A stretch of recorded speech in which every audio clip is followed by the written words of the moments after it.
देखो बच्चों, मैंने आपको जैसे बताया था कि त्रिभुज कितने प्रकार के होते हैं। एक तो भुजाओं के आधार पे और एक कोण के आधार पे। तो पहले हम ले रहे हैं कोण के आधार पे।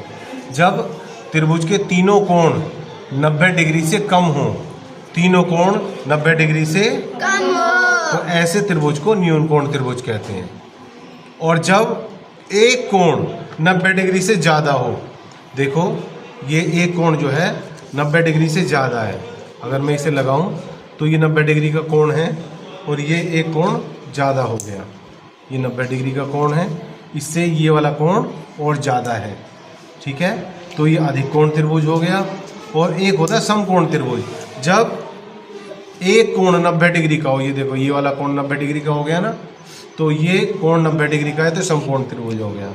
तो ये तीन तरह के त्रिभुज हो गए। न्यून कोण त्रिभुज जब प्रत्येक कोण 90 डिग्री से कम हो, अधिक कोण त्रिभुज जब एक कोण 90 डिग्री से ज़्यादा हो, और समकोण त्रिभुज जब एक कोण 90 डिग्री का हो। ये तो है कोणों के आधार पे।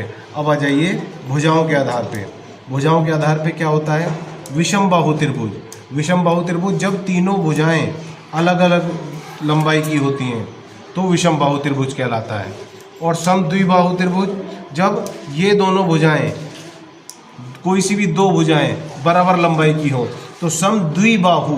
द्विबाहु मतलब दो भुजाएं बराबर हैं। और समबाहु त्रिभुज जिसकी सारी तीनों भुजाएं बराबर होती हैं। ठीक है, इसमें समबाहु त्रिभुज में एक खासियत यह है कि इसका प्रत्येक कोण 60 डिग्री का होता है।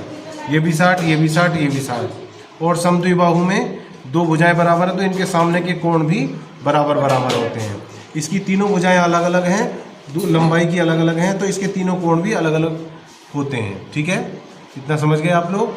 चलो, थैंक यू वेरी मच।